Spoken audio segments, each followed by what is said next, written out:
There we go. It's live. Okay. So anyway, I could share images while we're talking. Which so if you see my screen pop up there, trust me, it's not. This is about as professional as I'm going to get. Is putting up an image from my computer. So if I hit screen share, you're probably going to see my mouse going all over the place. But bear with me. I'll probably bring up an image or two there of what you're talking about as I seek. So I'm paying attention. I'm just looking for visual references also to kind of throw up. Sure. But anyway, Cole Marentet, welcome back to Source Material, man. I appreciate. Great to be back. Yeah, I appreciate you coming on here and joining me again for the Watcha Readin special. Last time I think me and you had a podcast, we were doing Alan Moore month, and we talked The Watchmen. Yeah, that sounds about right. And wouldn't you believe it? Mark Radledge says no go on the Frank Miller month. I don't know what scared him off from Alan Moore month, if it was that, or if it was just the concept of trying to do movies and books by Frank Miller. So he has decided that he's apparently taken, unless he changes his mind later this year, but from what I understand, we're not going to be doing that. But Alan Moore month was fun, man. I enjoyed your insight on Watchmen. Great insight on that one. Like I said, I had a couple people send me messages afterwards saying, man, Cole obviously put some thought into that, which absolutely, I could tell that was one of your favorite books, wasn't it? Yeah. Watchmen is right near the top of my my best of all time graphic novels. Yeah, I could tell. I remember you saying, I think going back through it a second time and a third time, there was always something new you could pick out. Mm-hmm. So yeah, enjoyed that take on it for sure. So it's 2017. A new year is upon us, and so I guess first question to you is, do you know what's changed since the last time we discussed what you've been reading off the top of your head? Has anything changed, or have you decided to drop DC and Marvel and now you're an independent guy? What's going on? Well, I think the biggest thing that's changed is we're now fully in the swing of Rebirth, whereas the last time we talked, Rebirth was just sort of beginning. Right. It just happened. I think I know May was when my wife's birthday was the same day the Rebirth launch happened down here at my local comic shop. Okay. So it must have been that long ago, because I know you and Ronnie talked about that issue at length, along with, I think, Watcha Readin at the same time. But yeah, so Rebirth is in full swing now. What are you thinking so far? I haven't read anything since that first issue, by the way, so I have no idea. Well, pretty much everything I've read from Rebirth, I've been at least a moderate fan of. There really hasn't been anything that has, well, there's been one book that has sort of turned me off, but other than that, I've been really enjoying what DC's been putting out. Other than you got I was gonna say, you got a favorite book that you're reading off that's in that Rebirth realm? Probably Aquaman. Is it? I'm still no surprise. Yeah, I'm still a huge Aquaman mark. Well, it's good to hear they're doing him justice to where you're not upset with that book. I would assume. Yeah, Jeff Johns really understands the character and gets where they need him to be. And the current writer is Dan Abnett, who is a fantastic science fiction author and is able to really get into it's very political right now. They're just coming off of a war between Atlantis and the surface world. Oh, okay. That sounds Aquaman-y. That's for sure. How about any of the rest of Rebirth chugging along? I mean, anything that's really stuck out to you that you didn't like? Well, nothing that's been. I didn't take a whole lot of risks. I didn't go in to a lot of books that I didn't already enjoy before Rebirth. I picked a few back up. I picked Nightwing back up. I picked up Batman Beyond. But I didn't really stray too far out of my comfort zone. The only book I've really not been a huge fan of so far is Supergirl. Oh, really? And I think it's because they're trying to make it too much like the TV show. Mm-hmm. And I like the TV show, but the setup for Supergirl in the TV show is so different from her New 52 setup, where in the TV show she came to Earth as a young girl and was raised as a human. In the New 52, she showed up on Earth like 2 years ago. Okay. So she's still very Kryptonian, but they're trying to make her more, oh, she's with Cat Grant and she's a bumbling assistant and she's got an Earth family, and it's just not jiving as well as it could. Okay. Josh Calandris, which I don't know if I've ever had you on a show with him or not, but Josh actually tried to. He said that the first DC book that he's put on his pull list in a very long time was Supergirl, and he said that the main reason, the main drive behind that was because of the show, which I thought was pretty interesting, that, a show would actually make him buy the comic. Usually I see those two things as being totally separate things, but you're saying that they're kind of trying to weave that TV show mythos into this comic itself. They're trying to give it elements of the show, which is not in and of itself a bad thing, because the show it's fantastic. I don't know if you've watched it or not, but it's one of the better shows on TV right now. Yeah, I haven't had a chance to watch any of it, but I've heard a lot of good stuff. I'm having trouble reconciling what I know of Supergirl in the New 52 and now in Rebirth and what they're doing.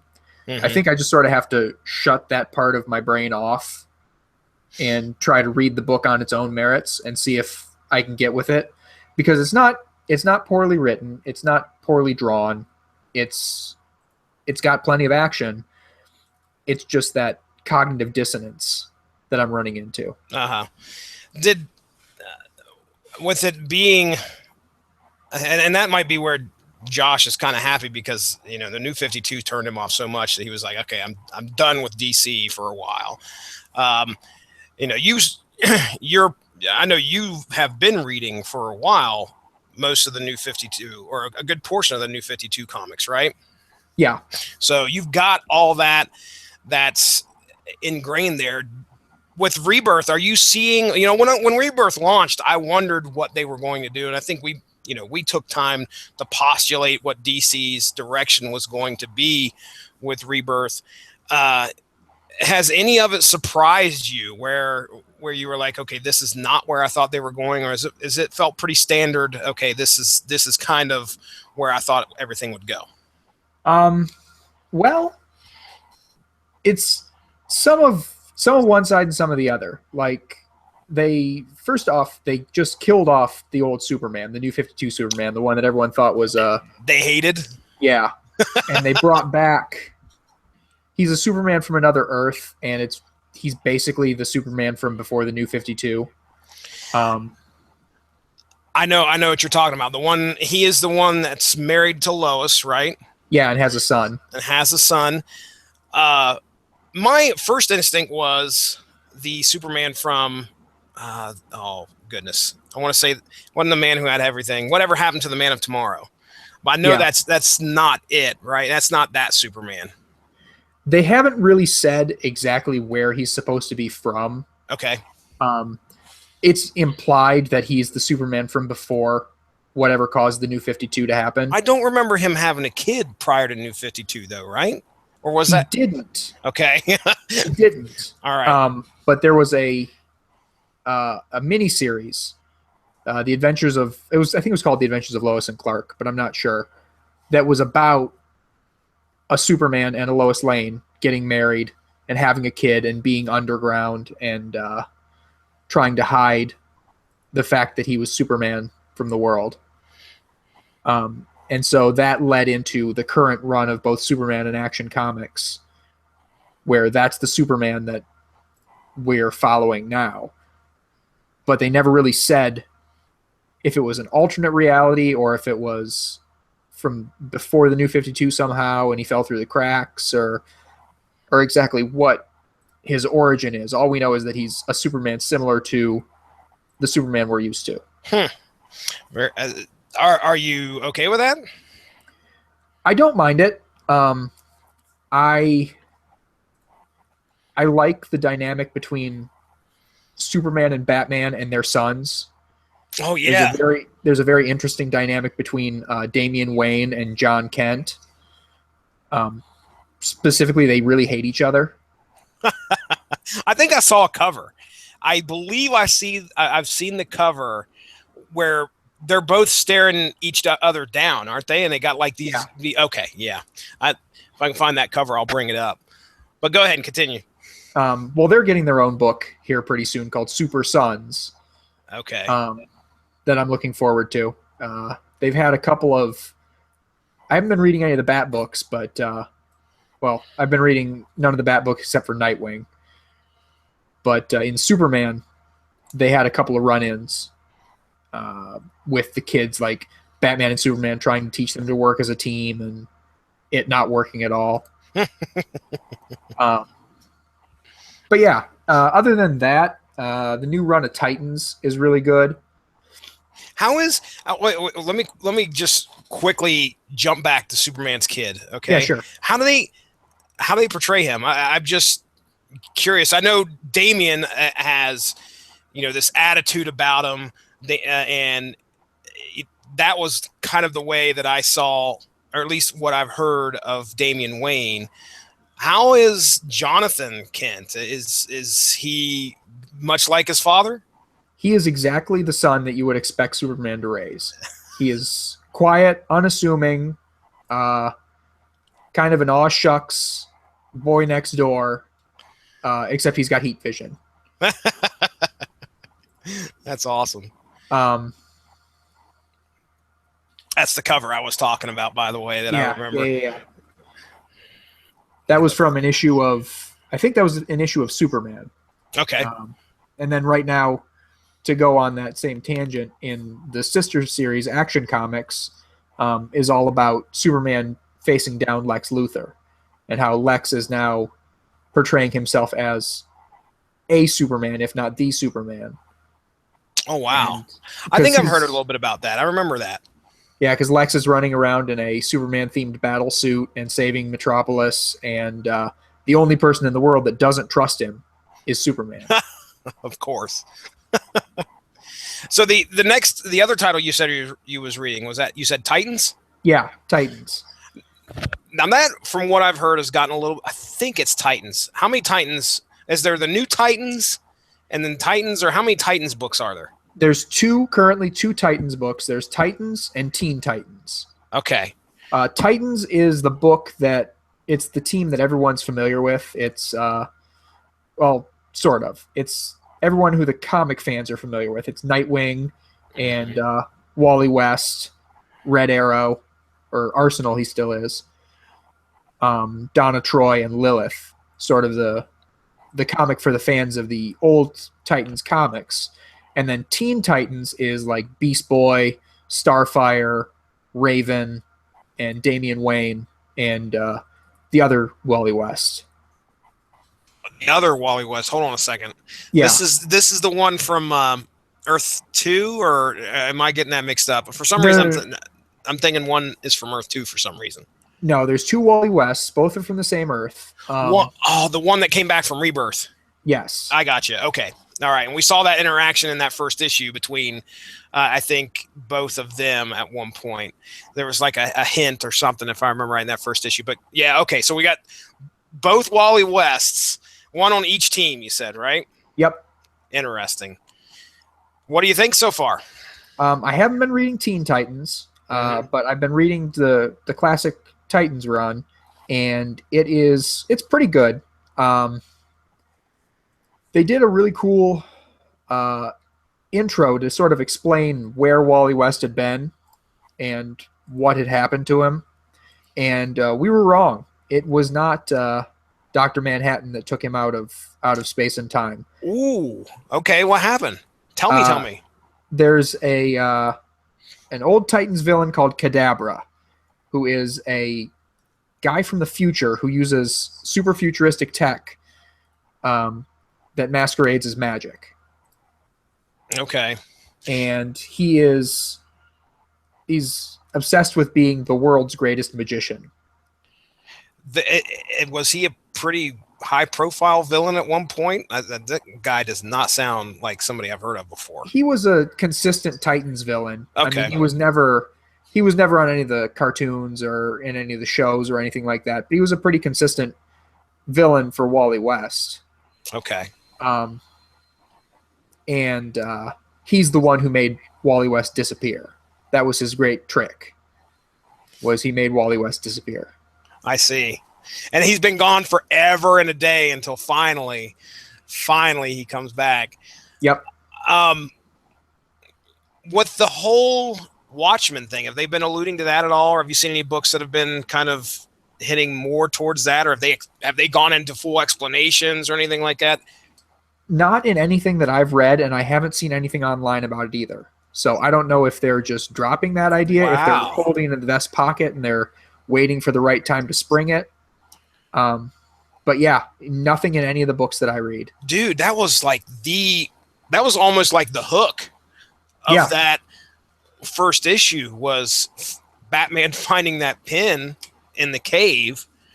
And I can say that, I listened to a couple comics podcasts, but I don't remember hearing anything about him Dr. Manhattan or any of the Watchmen being mentioned in any books. And I'm gonna, if that's something they're keeping secret, that's actually pretty commendable, because if nothing's out there on the internet yet that you've seen popularized, which as soon as we would have heard something, that would have been on the internet, and any of the big sites would have been covering it, because that was a big deal. This day and age, I mean, Wednesday afternoon, everyone knows what was in every book. Yep, that's the truth. So what else? Any other DC titles there? I've been reading, like I said, I've been reading Batman Beyond, which is fine. I've been reading Wonder Woman, which has been alternatingly pretty good and very okay. Mm-hmm. Can you tell they're trying to gear up for the movie in any way? I don't think they're really gearing up for the movie, but they're doing this weird thing where they're alternating her story. Her Wonder Woman comes out every 2 weeks. Okay. And every other issue is a different storyline. You've got one storyline running in 1 week, and then the next couple weeks, there's the different storyline. And one is about Wonder Woman's origins and when she first came to man's world, and the other is her quest to go back to Themyscira. And honestly, it gets a little confusing. I was going to say, so the first issue that comes out in that month is focusing on that one storyline. They're not splitting it in each book, are they? No. Okay, so one storyline is like issue 5, and then the next issue 6 would be another storyline. Is that how that works? Yeah, and it's been very confusing. Like, it's hard for me to keep straight from week to week.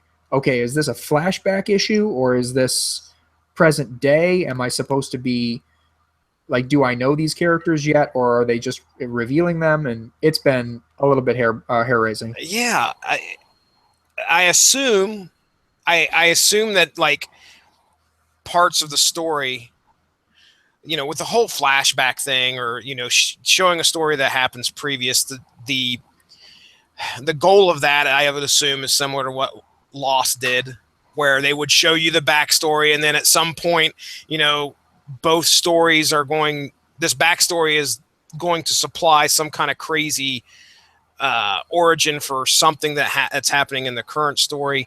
Is that what do they feel completely separate? The only real binding tie between them is the idea of Themyscira. Okay. Whereas in the prequel series, Wonder Woman is leaving Themyscira, and in the present day series, Wonder Woman is trying to get back to Themyscira. And I don't want to spoil the newest couple issues for anyone. So I'm going to leave it at that. Okay. But they don't seem to be tying together very well. I don't know that there are 2 different teams working on the 2 different storylines, but the way they've been sort of all over the board, it wouldn't surprise me. Well, any other DC? Were there any titles that you've dropped DC, Marvel, otherwise? Anything where you were just like, okay, can't read this anymore? I mean, not really. I thought I was going to drop Superwoman for a second, but it was just a bad issue. Um, Other than that, I've been pretty consistent getting the same titles from both DC and Marvel Tell me since. about tell me about Superwoman.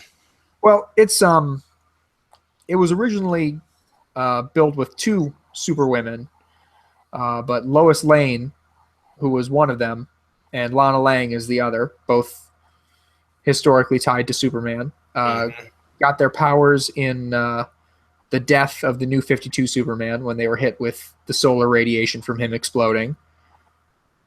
Um, Lana Lang turned into an electrical based hero who can take in radiation and emit it in different ways. And Lois Lane turned into Superman. She's strong and fast and tough. Well, in the very first issue, Lois Lane dies. Oh, jeez. She dies in the exact same way that the New 52 Superman did. She turns into ash. Wow. And so since then, Lana has been sort of haunted by this ghost of Lois Lane, who's been sort of egging her on and Like a spirit or something like that? It's Lois Lane, but only Lana can see her. Okay. So they haven't really said, oh, it's all in her head. It's a real ghost. They haven't gone into exactly what this vision is. But other than that, it's a pretty standard superhero book. Lana Lang is fighting against Lena Luthor, Lex's sister. That's some DC stuff for you right there. Right? Okay. Let me stop real quick. We talked about the Supergirl show, and I haven't sat down and watched. I wanted to start from the beginning. My daughter has watched every episode. Okay. So I've caught some. The 4-part crossover that they did with Legends. Legends. Flash and Arrow. Thank you. Okay. I made myself watch that. It started in Supergirl. So, of course, there's 9 billion characters. I have no idea what the hell's going on. Who's this? What's that? Where's this going to? There was a girl that I believe was the adopted sister of Lex Luthor in that show. At least she was running Luthor Corps or Luthor something or other. Lex something. Is that Lena? I am not sure. I've only seen the first season of Supergirl, so I'm not up on nothing new newer stuff. I hope I didn't spoil something for you. You're fine. There was a lady there that was running some kind of Luthor Corps or whatever. I can't remember, but supposedly you could tell that Supergirl's she was at odds with her. At least her alter ego was, which is the reporter. So anyway, okay. So Lena Luthor, yeah, but that's all DC. Lex, and we got his sister Lena. So typical superhero book. What else, man? What else you got going on here? You got anything else you want to talk about? Anything else you've been reading and anything that's caught your eye new lately? Well, on the Marvel side, I've really upped my book count on Marvel. They're about even now, honestly. Been reading both the Doctor Strange books, which are very interesting. They just finished up a storyline where magic effectively got killed in the Marvel universe. Yeah. And dealing with the fallout from that has been pretty cool. That's another book Josh has been reading, and kind of he mentioned, actually, he on our Facebook chat, he's been kind of keeping us up to date as to what was going on about how they were killing magic off. And if I remember right, we were trying to figure out magic users. Were you on that episode, or was it just we were coming up with magic users? And one of the ones that we thought of was Dr. Doom, but apparently he's not a prominent figure in that in that storyline. Is that right? Like, has he showed up yet? Because the last time I heard, I got an update like a couple months ago. So was Doctor Doom a part of that whole get rid of magic storyline? Nope, he didn't show up at all, which surprised me. Wow. Well, but I heard let's see, any idea who's writing Doctor Strange right now? I can look it up real quick. Yeah, I want to say it's Jason Aaron, but I don't know for sure. It is Jason Aaron. Okay, all right. I mean, that guy, again, I've sung his praises on here. I've only read a few things from him, but that's kind of where he belongs, is in that mysticism realm. He can write that stuff real well. Mm-hmm. Real well. But you said there's 2 books going on? Yeah, there's Doctor Strange, which is the core story. And then there's one called Doctor Strange and the Sorcerer's Supreme. Okay. Which is, honestly, it's becoming one of my favorite books. It is about Doctor Strange and a collection of other Sorcerer Supremes from various points in Earth's past and future, working for Merlin, trying to stop these epic magical threats. I think I found the cover here. I'm looking at it. So throughout all points of history. So I assume they all come together and they work as a team, or are they that's the idea, but they're all pretty, I mean, they all pretty much follow in Doctor Strange's footsteps of being arrogant and convinced of their own power, so they don't really gel as well as they should as a team. Did you have a chance to see the movie yet? I did. What'd you think? I thought it was excellent. Yeah. I was worried. Putting Doctor Strange to film was something I was like, man, I don't know if the regular movie audience is going to enjoy this, and I really don't know if I'm going to. But again, the Marvel Cinematic Universe, it's tough to find something that sucks. It really is. I mean, they've really knocked it out of the park on pretty much every attempt. Yeah. Yeah, definitely thumbs up for me also. I enjoyed the movie. I thought it was really good. Okay, so Doctor Strange, what else you got for Marvel? I'm reading Patsy Walker, aka Hellcat, which is I believe I was reading that when we talked last. What's going on in that? But it's still a very upbeat, sort of fun, not all that high stakes sort of story. It's a good book to like leave to the end and read to come down off of, oh God, the world is ending, and then you have this just sort of nice finish where things are in general happy and everything goes right. I'm looking at, I've pulled up a few pictures here. Let me go ahead and bring this up. Tell me if this is, yeah, we'll do that. Oh no, we'll do that. Patsy Walker, Hellcat. Well, tell me real quick. I mean, give me an idea of what she does, because all I remember anything from her is Jessica Jones when I watched the Netflix series. That's pretty much about it.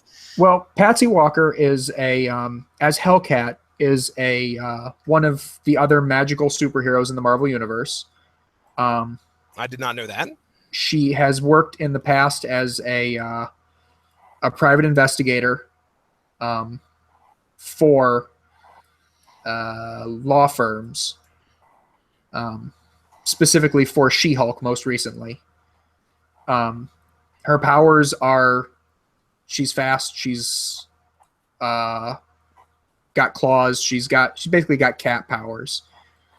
But the whole story revolves around as much her alter ego as it does her superhero persona. It's let's see here. I'll read the summary. Okay. Patsy Walker has managed to escape her past, her enemies, and hell itself, but nothing compares to job hunting in New York City. That's kind of a cross section of what the whole book is like. Okay. It's got, these fantastic events and she's real busted out of hell, problems. and then she's got to find a job. Yeah. Yeah. very well written by Kate Leff. The art by Brittany Williams is very expressive. Like I said, it's just a nice book to settle down with after finishing up all the death of magic and doom and gloom of some of the other books. Yeah, I'm looking at, I don't know what issue this is here, but I think that's She-Hulk in the background. Yep. I would assume. Yeah, that art is like some straight up almost romance comic. It reminds me of romance comics for some reason. Well, that's because Patsy Walker has a history in romance comics. That's really? The character of Patsy Walker was originally a very Archie inspired comic from Marvel. I see. With Patsy Walker and her friends and enemies and all that stuff in a high school setting. And then the character evolved from there into being a superhero and going to hell and getting magical cat powers. And now they've kind of, it hasn't gone all the way back to being a romance comic. There's actually very little romance in it at all, but it's got that same feel. It's got that same feel of being a low stakes comedy, just fun read. Mm-hmm. Well, awesome. All right, well, let me go ahead and let's see. Been reading the new run of Avengers. That's another one that they're doing sort of every other month on that one is a different story. But they're dividing those stories up very well. There's the present day Avengers, which is Sam Wilson as Captain America and Jane Foster as Thor and Hercules, Spider-Man, and the new Wasp. And they're doing one thing. And then the other storyline in it is about the second team of Avengers, where it was Captain America, Scarlet Witch, Quicksilver, and Hawkeye when they first got started. And they're trying to be as respected as the classic Avengers were. Mm-hmm. So it's two completely different casts of characters. It's much easier to keep the storylines separate. Whereas in Wonder Woman, it's still Wonder Woman and Steve Trevor, just in different time periods. So these the point ones in these Avengers books? Yes. Okay. Because I had heard about that where they were keeping the stories separate by doing the points. Now, is that something that they're going to continue to like? I don't even know how in the world you do it. How does that work? Like 1.1 is the story that happens but in this era, and then does it continue with like 1.2, or how do they do those decimals? I have any idea? Marvel likes to do 0.1 issues. That's just what they do.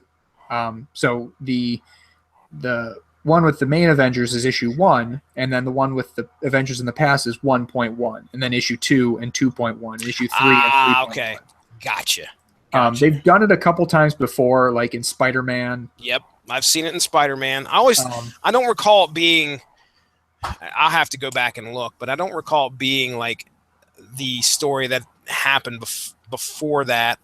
But then again, maybe it is. It's been so long. Seriously, it's been a few years since they've done that with Spider-Man, I think.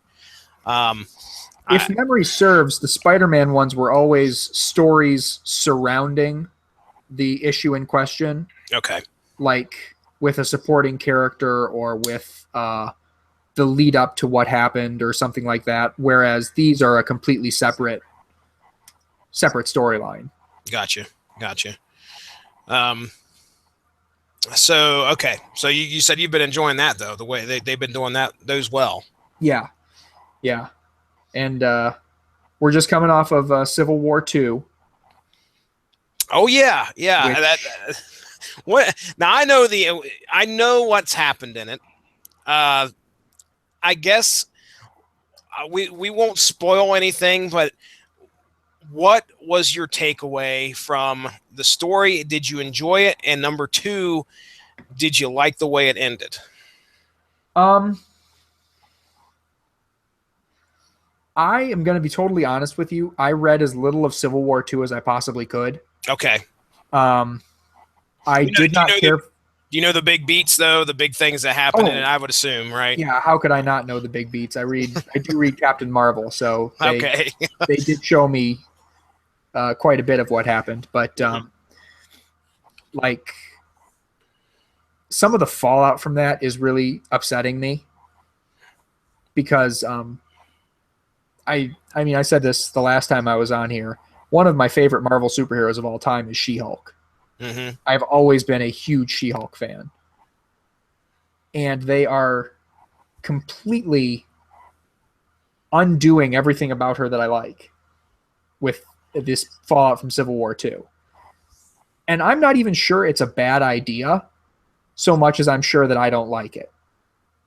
Oh, Like really? it could be the best idea for the book, you know, for telling the new story and getting the new readers in and all that stuff.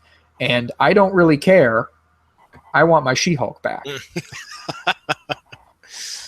I don't blame you. I mean, when you go years enjoying a character, which She-Hulk, I think, has gone through some changes. This whole, I mean, the lawyer persona has been there for quite a while, and they've Yep. done. I know that they've done the legal angle of what she's done for years. So when you enjoy a character like that, and then they take a storyline and they're like, okay, we're just going. This is what we're going to do with so and so right now. You wonder if you're ever going to get that person or that character back the way it was. That's what's really scary is the fact that if they're going to do this now and they're changing it, even if it's an unpopular opinion, you wonder if at any time are they ever going to change it back. Yeah. Yeah, that's one of the things I'm most concerned about with She-Hulk, because I did read. I bit my tongue. I downloaded the first issue of the new Hulk series, which stars Jennifer Walters. I read it. There was absolutely no Hulk in it whatsoever. None. There were some tense moments because they're going back to after the crisis of Civil War II. It's left Jennifer Walters shaken, Mm-hmm. and she can't control her Hulk side anymore. Mm-hmm. So she's taking over as the new Hulk because she's the new rage monster in town. Not her. Exactly. That's Like not her. Again, this could be the best idea for the book. This could be the thing that catapults her onto the screen. Yeah. This could be the setup for the She-Hulk movie we've all been wanting. But we've already had that. The thing is we've got that with Bruce Banner. We've got the rage monster with him. We don't need. I mean, if they did something like that, and I honestly don't see how it could fly very well easily on the big screen or something like that, because people would think, well, this is just a ripoff of what we've seen already. right. How you going to? Oh, she's a female. Oh, okay, that spins it. Well, no, you've got to. I'm not reading the book, so if there are things in there that really differentiate her from Hulk Smash, then great. But again, I liked the fourth wall breaking She-Hulk. I liked the that was from the 90s, I believe, the late 80s and the 90s. John Burns run. Yeah, that was now I mean, even through the first Civil War, she was somewhat of a I wouldn't say a big prominent player, but I mean, I can remember reading a few ancillary books that involved her in the first Civil War. Always, level-headed, and and green, but Yeah, very green all the time. Green all the time. But okay, anything else there? Let's see. I'm actually going through my list right here right now. Oh, Right.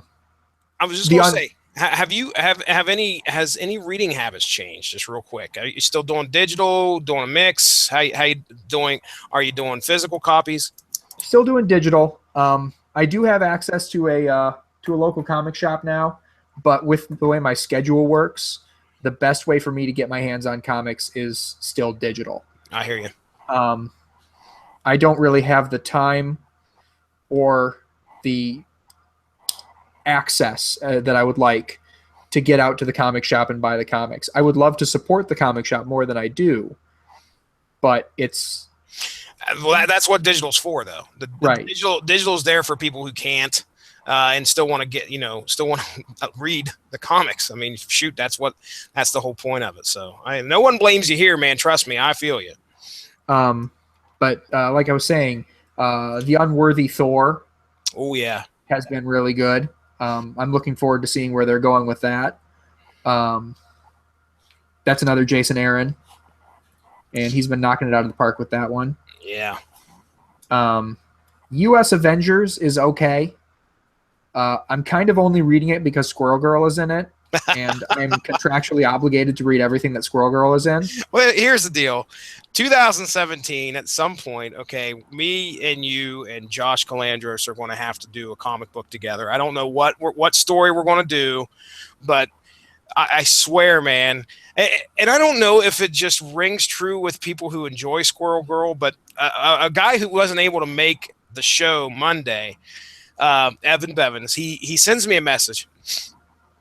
I said, okay, well, I'm going to record, or maybe it was Sunday. I can't remember. But anyway, it was me and Josh, and Evan sends me a message. He's like, well, I'd like to talk about some books. He says, I want to talk about why Squirrel Girl is the greatest character ever. I said, okay. All right.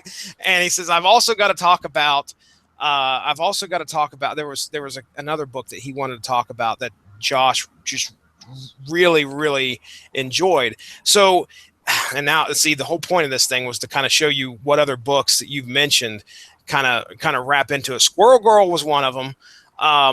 Unworthy Thor, I know Josh is reading right now. And there was something else. Great Lakes Avengers, which I don't know if you're a fan of those guys or not, but that's all Josh right there. Anyway, so at some point we'll have to either do a Squirrel Girl comic or something in 2017 to get you guys to discuss that. Well, I could sit back and all I have to worry about is record while you guys talk, which would be perfect. Right. But anyway, go ahead, continue. You said it. So Squirrel Girls and U.S. Avengers, which, by the way, I saw a picture. It was sent to me of Squirrel Girl in a. She looked very nice. She was all dressed up to the nines, like tuxedo. I don't know if that's in a recent issue that you've read or not. Yeah, that's in issue 2. Okay. All right. So by contract, you have to read U.S. Avengers. Tell me a little bit about that. Well, U.S. Avengers is spinning out of the pre-Civil War II New Avengers comic, which is about Roberto da Costa, the mutant Sunspot. Yeah. Who has taken over AIM, the old villain organization AIM, and has turned it into, first it was Avengers idea mechanics, and now it is American idea mechanics. And basically they're super scientists, they're mad scientists for good. Okay. And they've got their team of Avengers that take on threats near and far and all that good stuff. Right now, the book is Squirrel Girl, Sunspot, Danielle Cage, the daughter of Jessica Jones and Luke Cage from the future. Oh, who is Captain America? Wow, I see her right there on the cover. I'm looking. Yep, I'm looking at it. Let's see who else. Cannonball is in it. A couple new characters that no one would recognize unless they read New Avengers. That I was gonna make a assumption, but I don't think that's who's the dude back there with the star on his chest. That's Rescue. That's okay. The new Rescue. That's she's calling herself Iron Patriot now. Oh, that's a girl. Whoops. Yeah. Okay.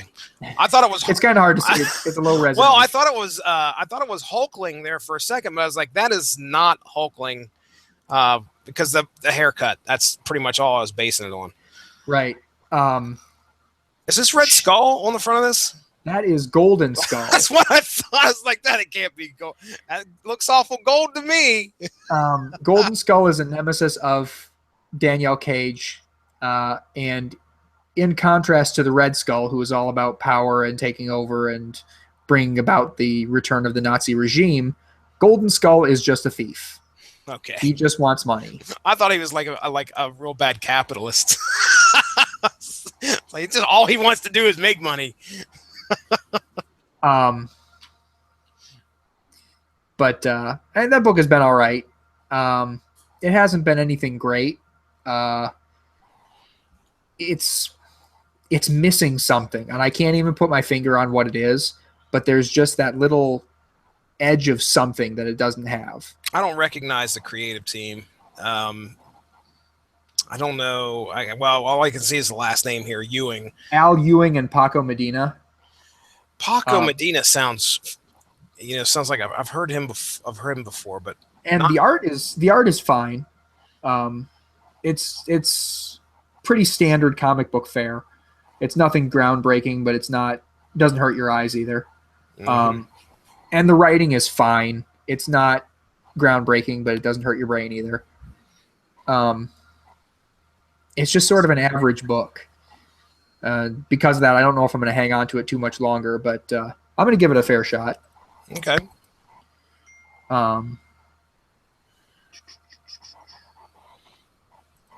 Spider-Man 2099 I'm still reading for some reason. Is it on the chopping block, or is it just one of those ones where you're like, I've got to stick with it? I can't get rid of it because it is Miguel O'Hara, who is my favorite Spider-Man of all time. Yep. And I can't bring myself to stop reading it. I've tried. Oh God, I've tried. But it shows up on the pull list, and I'm just like, yeah, I gotta get it. And then Champions. I've been reading Champions. That's been a really, really good read. Is this I think this was mentioned before. When I think Champions, I'm thinking of the old. I'm thinking of the old. It was like one of the first ever Marvel events, which I think it was called Champions. I'm looking it up here. Go ahead. I think it was. I'm looking. Contest of Champions. That's what I'm thinking of. That's not it, though. No. Okay. No. Yeah. This is another one that I think Josh was talking about. Go ahead.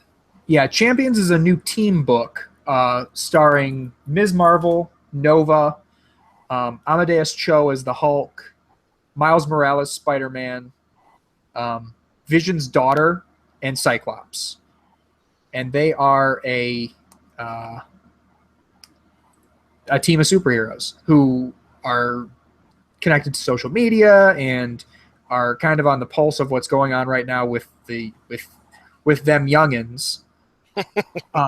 But in general, it's a teenage superhero book, and I've always been a fan of teenage superhero books. There's a certain energy that comes with younger teams that you can't get in like an Avengers book. There's like that edge of untested awkwardness that I really dig, and it's being written very well. Let's see here. Have you read? Mark Waid is on it, so I mean, you can't go wrong with Mark Waid. He's proven. He's proven his worth. Have you read any of the Vision? I have. I briefly had a Marvel Unlimited subscription, which I think I should get back, and I used that to read, I would say, the first 7 or 8 issues of Vision, and thought it was a great comic book. The only reason I haven't read more of it is because I got rid of my Marvel Unlimited subscription. But that's where Vision's daughter, I believe, that series shows the creation of her, correct? Yes, it's about the Vision making a family for himself. He has a wife and a son and a daughter, and it's well worth reading. It's very odd, but in a good way. Okay. It kind of defies description. Very good. Um, that's about it for the big two. All right. Unless I can. Oh, I've completely forgot. All new Wolverine and Ms. Marvel, both of which are continuing to be great reads. You all excited? new Go ahead. I was going to say, you excited for the new movie coming out? Despite myself, I am. Are you really? I haven't had a chance to. I think one of the most recent trailers dropped yesterday. Yeah. And I haven't watched it yet, but no, neither have I. I've heard. I think Ronnie shared the Red Band, the Red Band trailer. He said, well, specifically said it's not safe for work, but I'm curious as to what's going on. We are covering, of course, Old Man Logan when that comes out.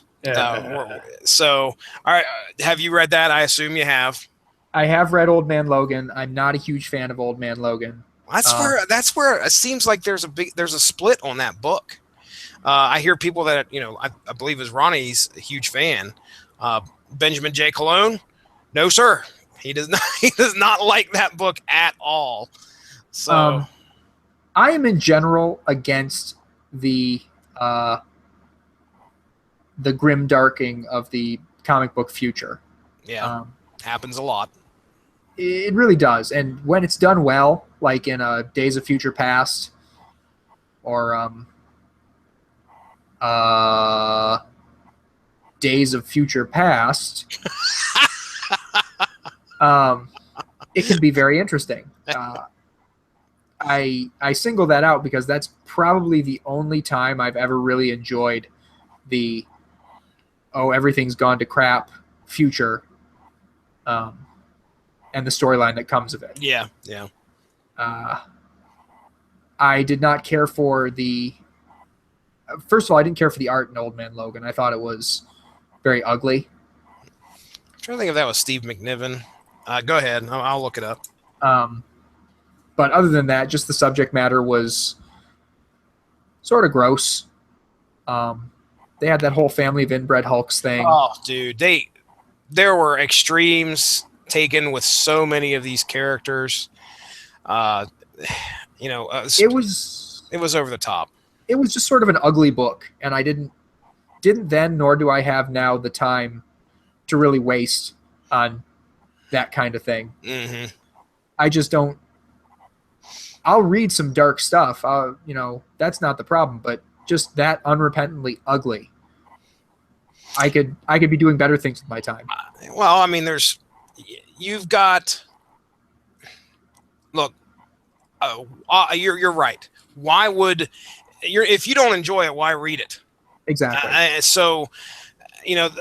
can see with anybody's pull list, you could usually see a theme of what they enjoy, whether it be, stories where people are getting their heads chopped off left and right, and blood, gore, Walking Dead kind of stuff.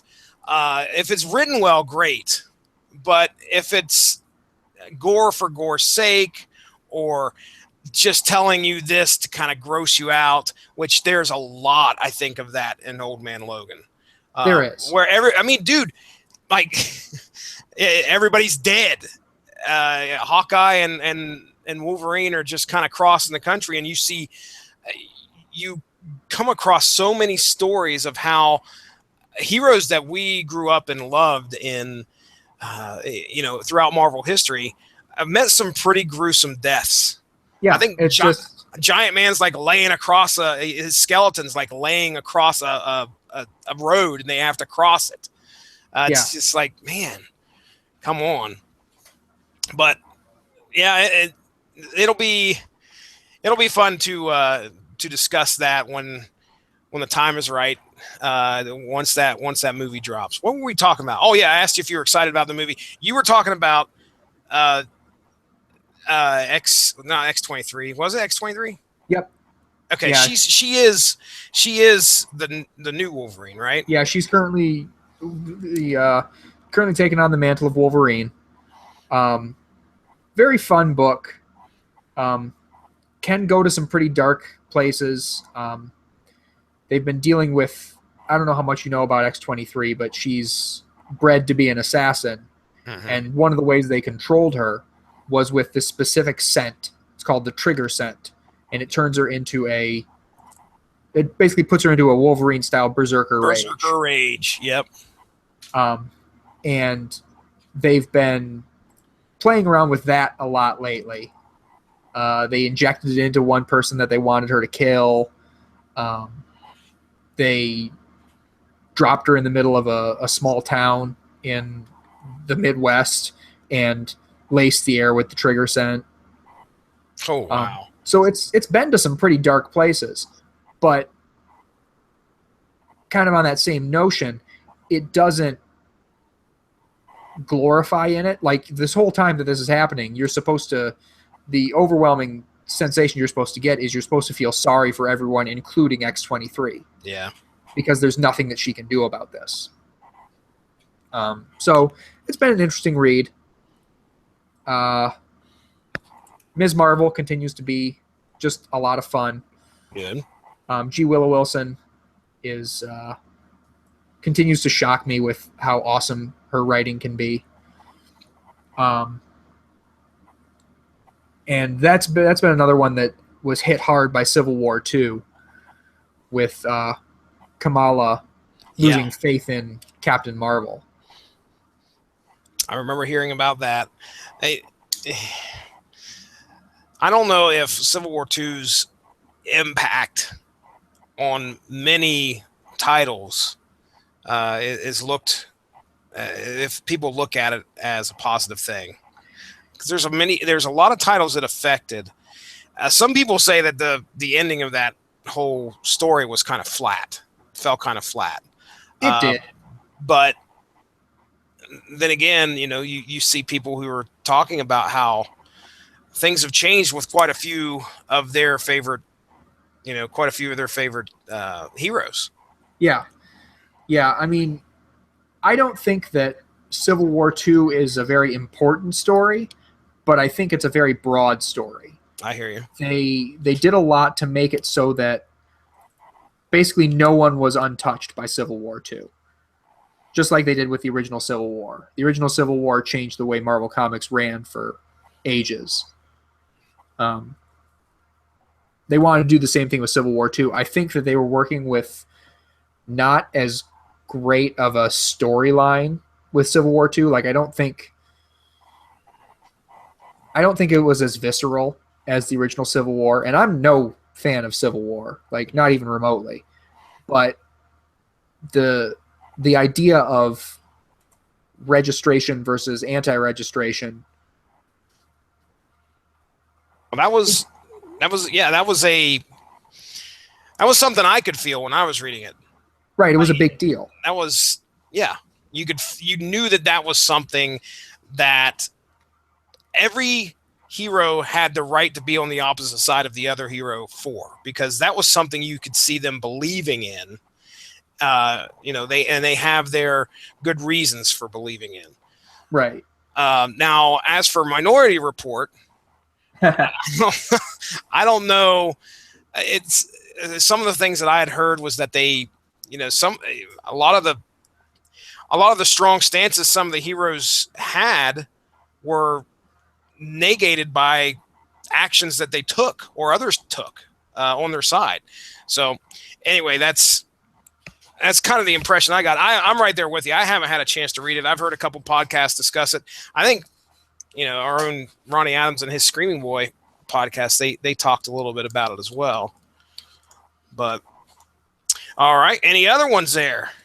Well, other than the big two, I am reading a couple of comics from IDW. Okay. Can I predict one? Go ahead. Revolution? No. Oh, dang. No, I only read as much of Revolution as I needed to. Was that like the because I have or something? I have no interest in GI Joe or Mask or Oh, okay, all right. I knew you were a big Transformers fan though. Didn't you like? If I remember right, a long time ago when I did Transformers GI Joe, you expressed some interest in that. I thought maybe I'm getting yeah. you mixed up. Okay, all right. So are you a Transformers fan or I'm a huge Transformers fan. okay? All right. And I've picked up a couple of Transformers books in the post-revolution world. And honestly, a couple things that are happening in them are making me wish I or want to go back and read some of the other revolution titles. I'm reading currently one that has nothing to do with anything revolution, Transformers Lost Light, which is all uh, the basically a mostly B-list group of Transformers off having wacky space adventures. Okay. Um, and that I've been reading since it came out like several years ago as Transformers More Than Meets the Eye. Um, so that's nothing has changed there, but what has changed is I did pick up a Revolution tie-in. I picked up Transformers Optimus Prime, which is all about what's going on Earth and the sort of icy stance between the Transformers on Earth and Earth's various governments, being watched over by the GI Joe program. It's so weird because the purpose of Revolution is to make this all one universe, right? Yeah. Yep. Okay. It's so weird to think about them actually. I mean, I've done the crossovers and I always thought, man, it's neat to actually see these one-off stories, but now to actually think about them in a controlled universe or excuse me, in the same universe. Uh, what are you thinking so far? Well, Skywarp is a GI Joe, so there's that. Whoa, really now? Yep. In the in the Optimus Prime series, you've got the whole Autobot Decepticon war has been over for a while. In the comics, Megatron ended up joining the Autobots side for a big crossover called Dark Cybertron, and he's with the cast of the Lost Light in the other book. But the other thing that came out of that was Earth has been sort of forcefully annexed into the Cybertronian League of Planets. So they were sort of catapulted onto the intergalactic stage. Yeah. And it's led to some interesting events, such as Skywarp becoming a GI Joe. But I dig it. It's got a very interesting classical art style. It's I'm gonna pull up the artist here.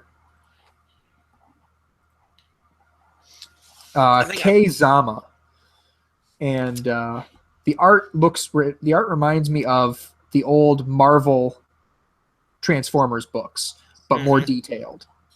But it's got that same sort of heavy pencil look to it. Yeah, I'm looking at I think this is the cover of the first issue. That's Soundwave hanging out there with Optimus. Yep, they're allies. Wow. Yeah. Yeah, I remember hearing that jumping into Revolution and picking it up. A lot of people they weren't ready for the fact that, you know, everything that's happened before has stayed the same in these books. Like, right.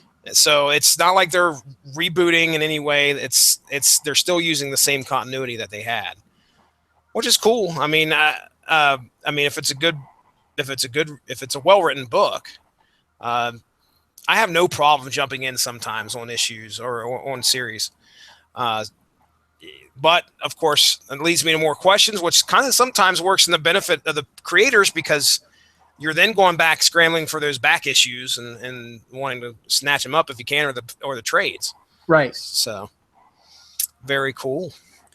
That is about the long and short of what I've been reading. Nice. Let me take a quick look back through my list here, see if there's any that I missed. I'm going to pull up.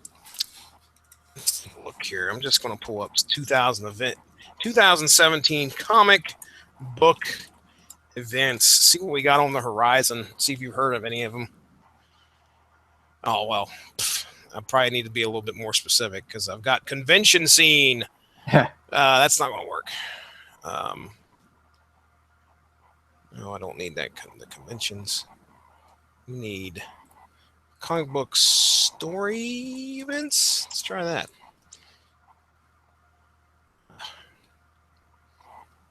Well, while you're looking around there, let me ask you, what'd you think of Suicide Squad, the movie? Still haven't seen it. Probably won't see it. Oh, really?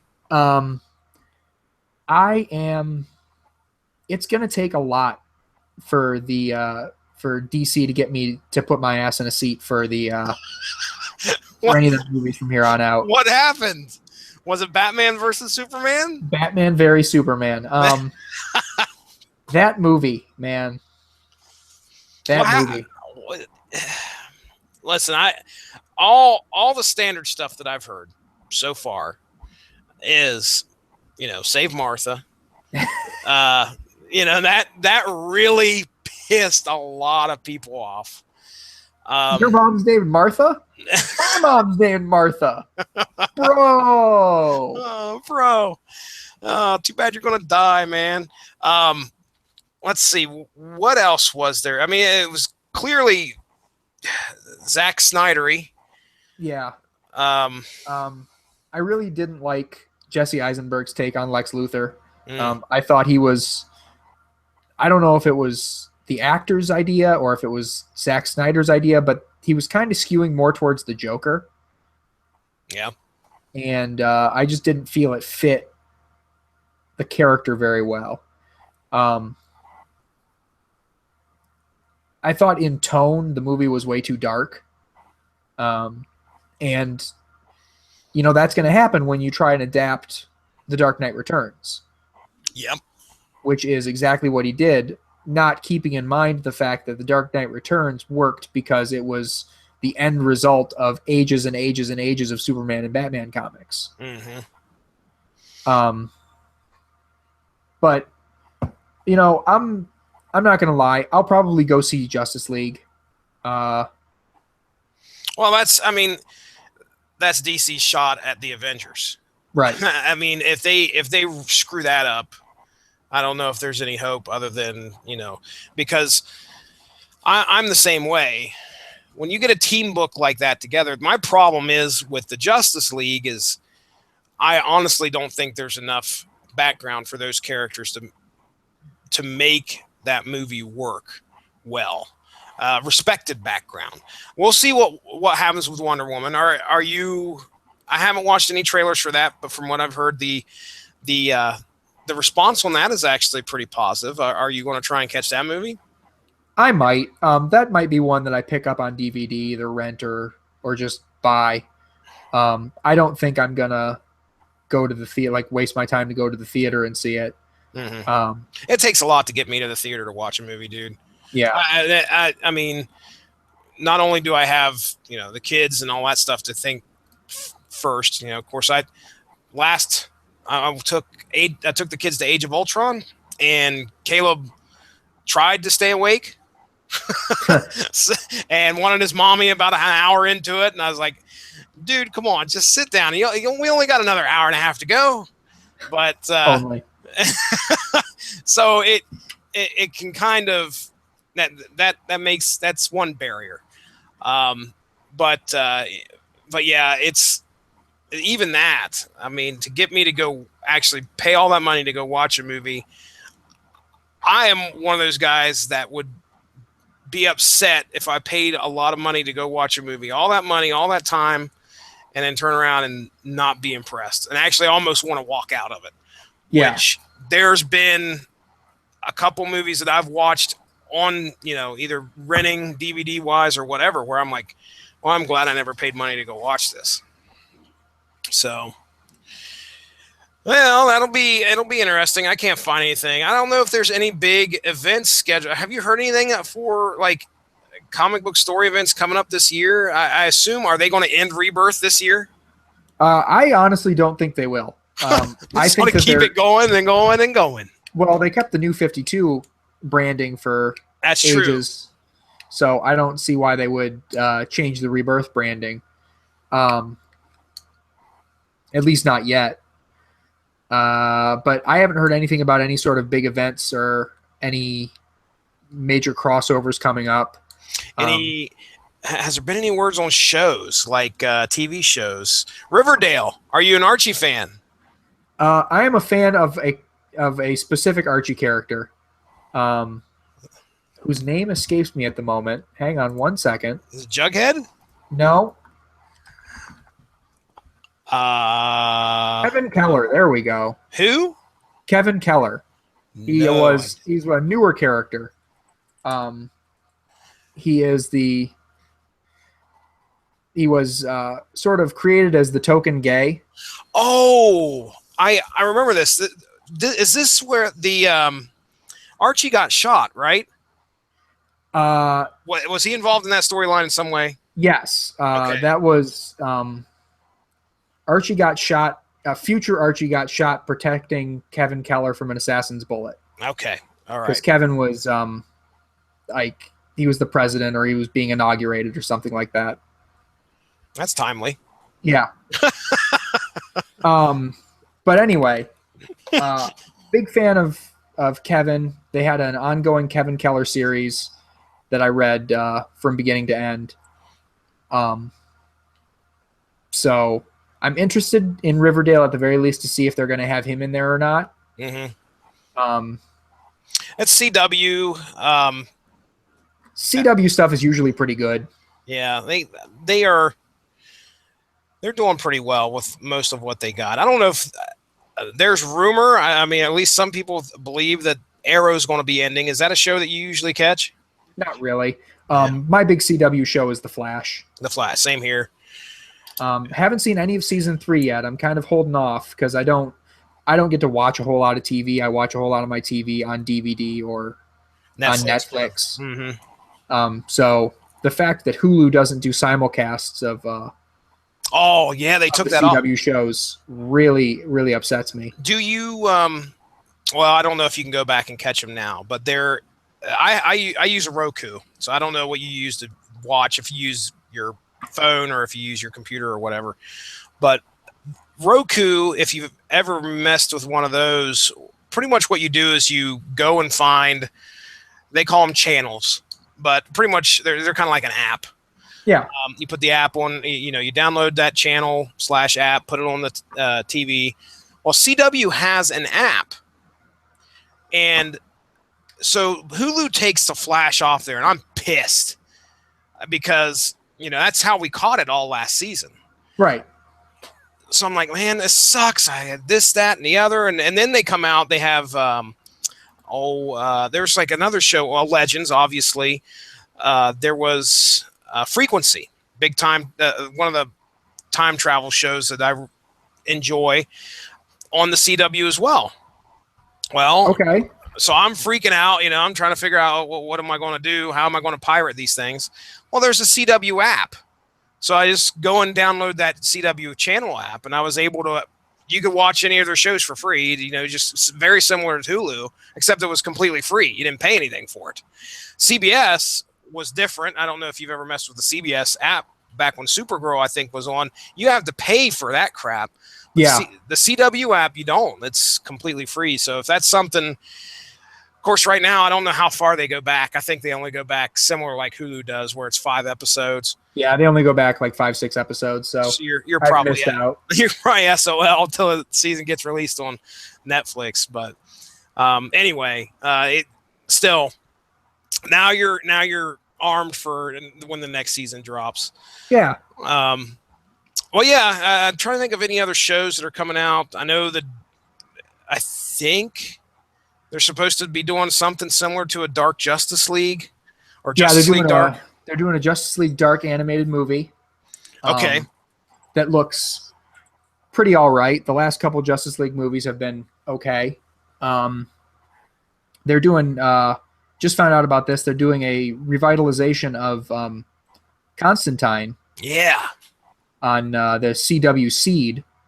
You mentioning the CW reminded me of that, where they're doing a season 2 of that show in animated form, which I'm pretty excited about. Oh, okay. So it's not actually going to be live action. No, it's going to be animated.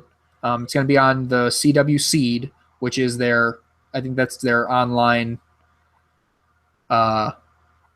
programming. Okay. But it's going to have the same actor from the TV series voicing John. So that's interesting.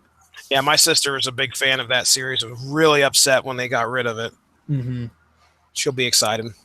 Yeah, I think that the fact that they don't have to conform to network standards for their online program, and I don't think it's going to be like super R-rated, but like some of the themes that Constantine gets into, I think it'll be better for an online market, and the fact that it'll be animated will be easier on the budget.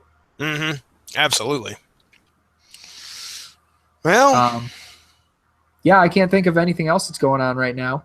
You think I would have been prepared and been like, oh yeah, let's talk about this, and this. I definitely wanted you to have your opportunity to kind of discuss what was going on. All right. Well, I can't think of anything else to talk about, dude. I want to, number one, thank you for coming on here, spending the last hour and a half with me to talk about comics and catching us up on what you've been reading. Yeah, no problem. At some point, dude, like I said, the schedule's out there. Do not ever hesitate to send me something if you're interested in doing a book or want to get in on a book. I know you love your Frank Miller. Oh dear. I keyed. But yeah, dude, you see anything on the schedule you're interested in hopping on? I absolutely enjoy having you on here, and I appreciate you taking your time out to talk comics with us. Hey, no problem. I think that's about it. So let me go ahead. All I want to do, first off, before we close out, you can tell I'm just not in show mode right now for some reason.